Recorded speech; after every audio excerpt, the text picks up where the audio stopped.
ओम हरिः ओम। ओम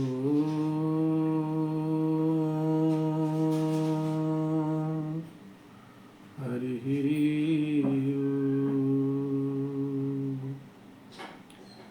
लोकाभिरामं रणरङ्गधीरं राजीवनेत्रं रघुवंशनाथं कारुण्यरूपं करुणाकरन्तं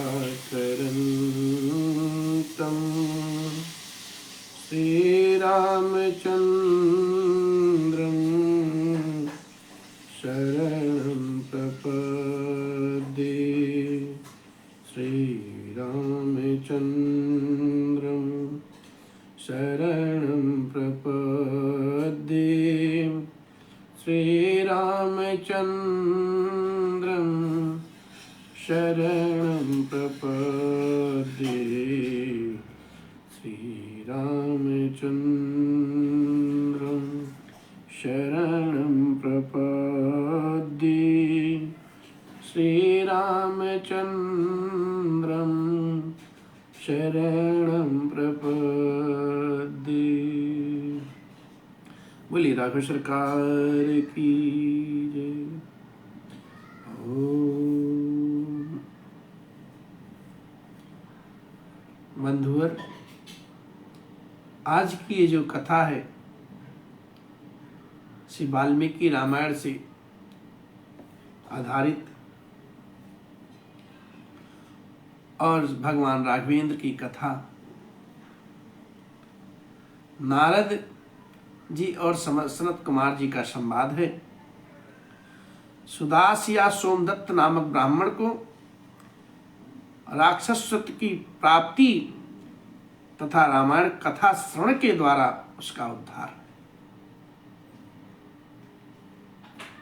ये रामायण आदि ग्रंथ वाल्मीकि कृत से आश्रय लेकर के आप सभी के समक्ष भगवान की पावन गाथा दास निवेदित करता है। और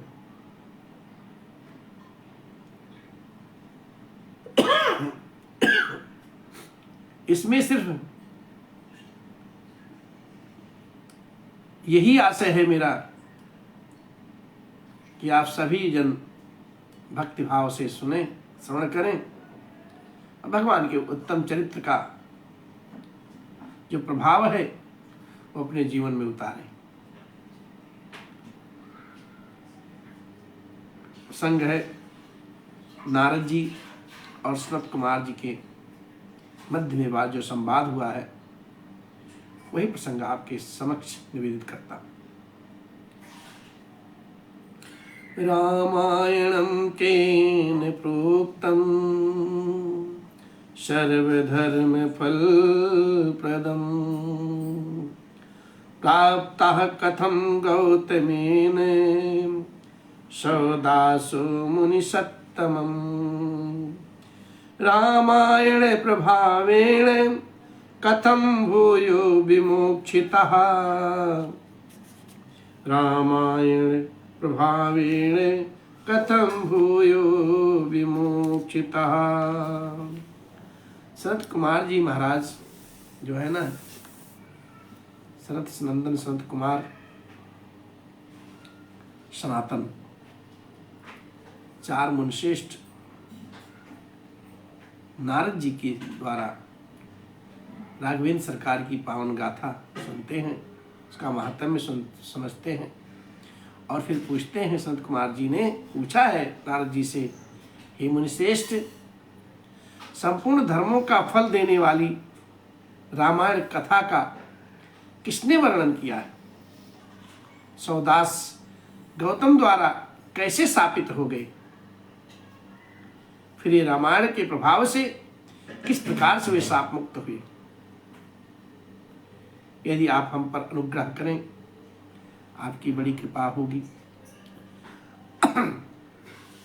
अनुग्राह्यो अस्मि यदि ते तत्त्वतो वक्तुर्महर्षिः सर्वमेतत्शेषेण मुनेनो वक्तुर्महर्षि श्रुत्वाम वदताम चैव कथा पाप विनाशिनी।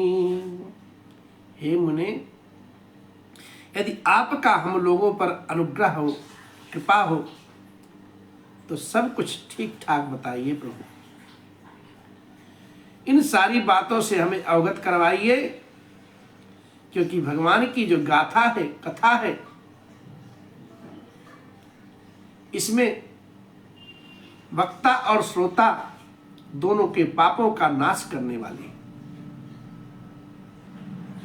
अब नारद जी महाराज ऐसे विनीत भाव को सुनकर के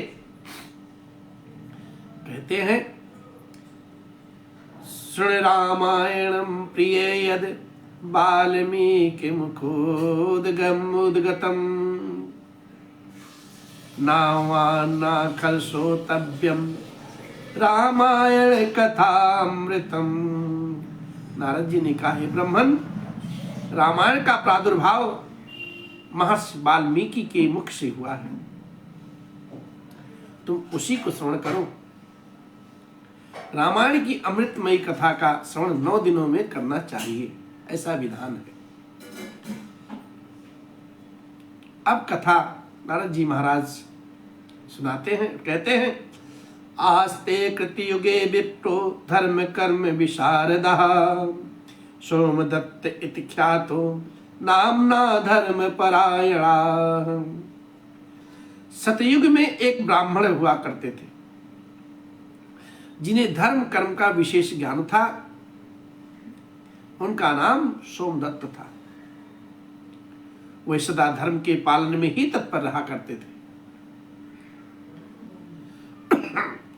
विप्रस्तु गौतमाख्येन मुनिना ब्रह्मवादिना सावितः सर्वधर्माश्च गंगा तीरे मनोरमे।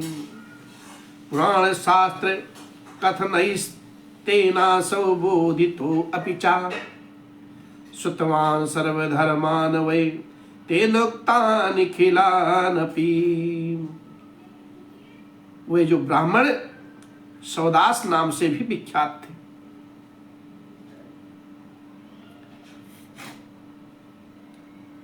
सोमदत्त जी का नाम दूसरा नाम था, उपनाम भी था सौदास। वे सौदास के नाम से जगत विख्यात थे। ब्राह्मण ने ब्रह्मवादी गौतम मुनि से गंगा जी के मनोरम तट पर संपूर्ण धर्म का उपदेश सुना था। किससे? गौतम ऋषि से गंगा जी के मनोरम दिव्य तट पर संपूर्ण धर्म के उपदेश सुने थे। गौतम जी ने पुराणों और शास्त्रों की कथाओं के द्वारा उन्हें तत्व का ज्ञान कराया था। सौदास ने गौतम से उनके बताए हुए संपूर्ण धर्मों का श्रवण किया था। एक समय की बात है कि कदाचित परमेशस्य परिचर्या परो अभवत उपस्थिता यापि तस्मै प्राणामम् उपासितायता उपस्थिता यापि तस्मै प्राणम चाकरहस्सा। एक समय की बात है कि सौदास परमेश्वर शिव को आराधना में, परमेश्वर महादेव शिव की आराधना में लगे हुए थे। उसी समय उनके वहाँ पे गुरुदेव भगवान उनके आ पहुँचे, परंतु सौदास ब्राह्मण ने अपने निकट आए गुरु को भी उठ करके प्रणाम नहीं किया।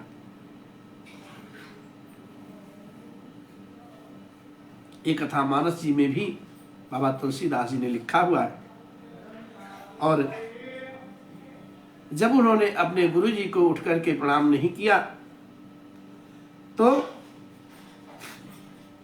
अब गौतम जी महाराज परम विद्वान, परम बुद्धिमान, साधु शांतो महाबुद्धिर गौतमस्तेजसां निधि शास्त्रोदिखादितानि कर्माणि करोतु समुदं ययौ।